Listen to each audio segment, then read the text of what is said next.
कुमार मास के पितृपक्षी महालक्ष्मी की कहानी उसके आगे की।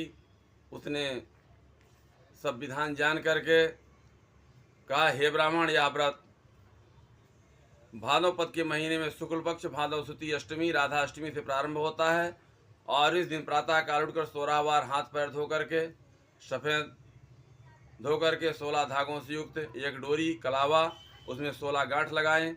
चमेली से पुष्प कपूर धूप सुगंधित पदार्थ और प्रत्येक गांठ के पूजा करें। ओम महालक्ष्मी नमः इस मंत्र को 16 बार आमंत्रित करें और महालक्ष्मी जी की प्रार्थना करें।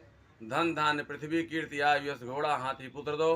हे इस प्रकार से ध्यान करते हुए सूत्र को पुरुष अपने दाहिने हाथ में, स्त्री अपने बाएं हाथ में बांध लें और धारण करके 16 दूर्वा के पौधे अक्षत लेकर कथा सुने। इस प्रकार से भादव सुदी को लेकर अश्वनबदी अष्टमी नित्य प्रति कथा सुननी चाहिए। तत्पश्चात अष्टमी के दिन रात्रि के समय जितेंद्रिया और स्नान करके श्वेत वस्त्र धारण करके पूजा गृह में जाना चाहिए। पूर्व मुख करके और पूजा करनी चाहिए। इस प्रकार से सुन करके नूतन बड़ा प्रसन्न हुआ और उनको प्रणाम करके अपने घोड़े को कीचड़ से निकाल करके और ठंडा पानी पिलाया।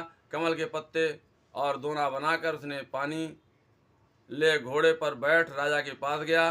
राजा को जल पिला करके नूतन बोला, हे राजन, आज मैं यहाँ पर जो कुछ स्त्रियों में सुनकर आया हूँ उसे ध्यान से सुनो।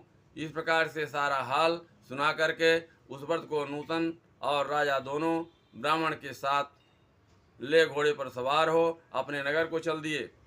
राजा की आज्ञा सुन करके वह नगरवासी बड़े प्रसन्न हुए। भेंट आदि वस्तु लेकर बाजे के साथ में राजा की अगवानी करने चल दिए। राजा को घंटा और घड़ियालों के साथ शब्द सुन होने लगे।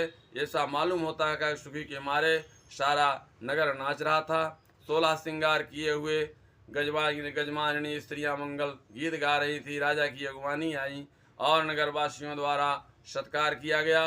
राजा ब्राह्मण कुमार नूतन के साथ घोड़े पर से उतर करके महल की रानी चोल देवी के पास गया। रानी चोल देवी राजा के हाथ में सूत्र बंधा देखकर क्रोधित हो गई, परंतु क्रोध को छुपाकर विचार करने लगी कि राजा शिकार के बहाने किसी अन्य स्त्री के प्रेमालाप करने लगा।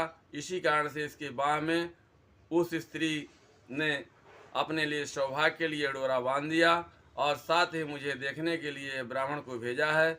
अतः क्रोधित हो उसने डोरे को राजा की बाँह से तोड़कर फेंक दिया। राजा उसकी करतूत समझ सका, क्योंकि वह सेवकों और मंत्रियों को जंगल का सारा हाल बता रहा था।